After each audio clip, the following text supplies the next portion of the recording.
Hello, lovelies. This is 5 Minute Manifesting, and I'm your host, Lovey Brown. Thank you so much for listening. I'm thrilled that you're here. And today I want to give you a tip to help speed up your manifesting.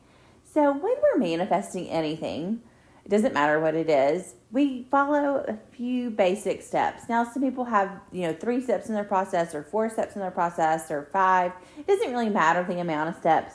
The essential basics of manifesting are the same, no matter how you break them down and what the steps are.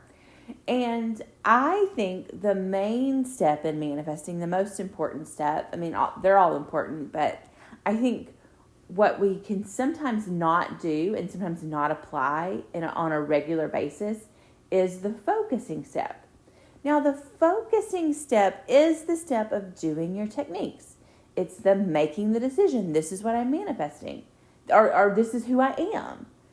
It's the scripting. It's writing out, the new story, or it's writing out your affirmations. It's doing the affirmations, however you do that, whether you're doing it robotically and just saying it over and over again, or it's really, having a focus session where you go into your imagination and feel those affirmations.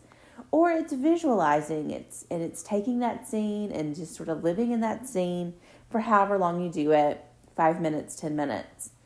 Those are the focusing, those are techniques, right? We talk about techniques, but that's how you focus. It's applying what you learned.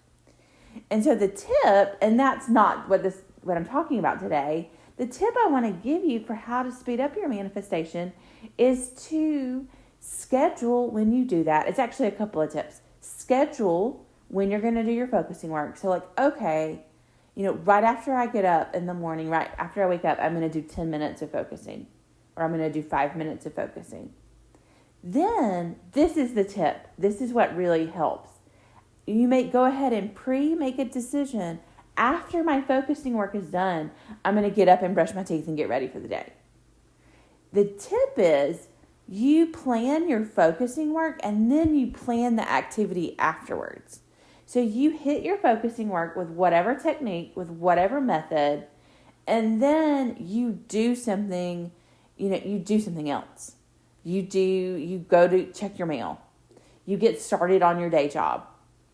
You do your dishes or something else. Like if you're not going to do manifesting focusing work while you're doing your dishes, you plan an activity, you plan a focused task to do right after your focusing work. And let me tell you why this is helpful.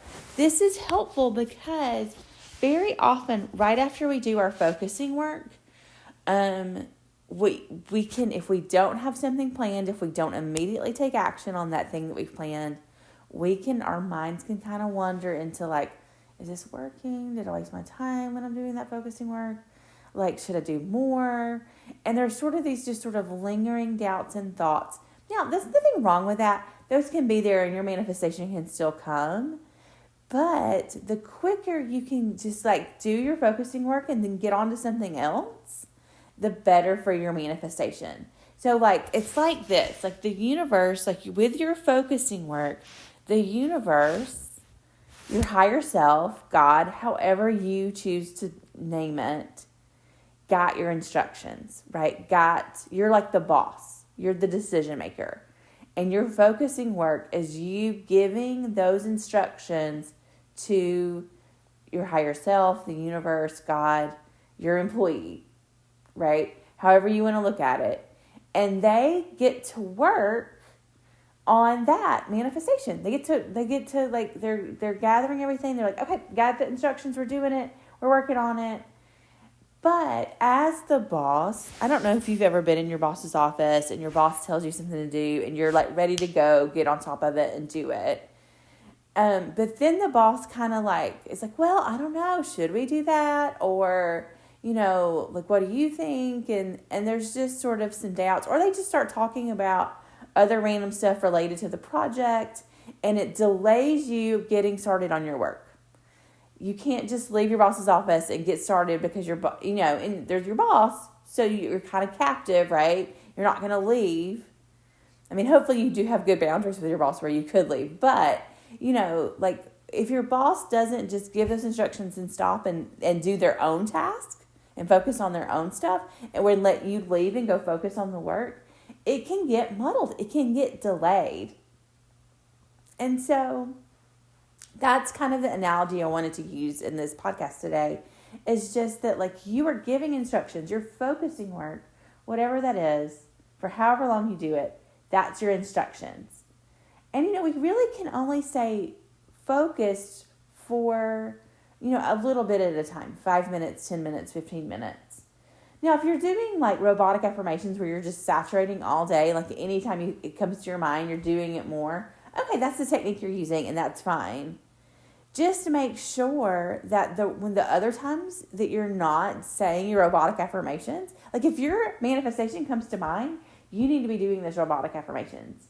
If and if it's you're doubting and you're meandering, like it's sort of like this resistance in the process. So it's delaying your employee from getting to work. It's delaying the universe from getting to work on your manifestation a little bit, or it could be. And so that is a tip that I have found works really well for me. And that is, let me just briefly recap it here. That is, when you do your focusing work, you immediately do something else afterwards. Something not related to manifestation, something that totally can occupy your mind and your actions, your physical ability, whatever it is. So do your focusing work and then go do something else.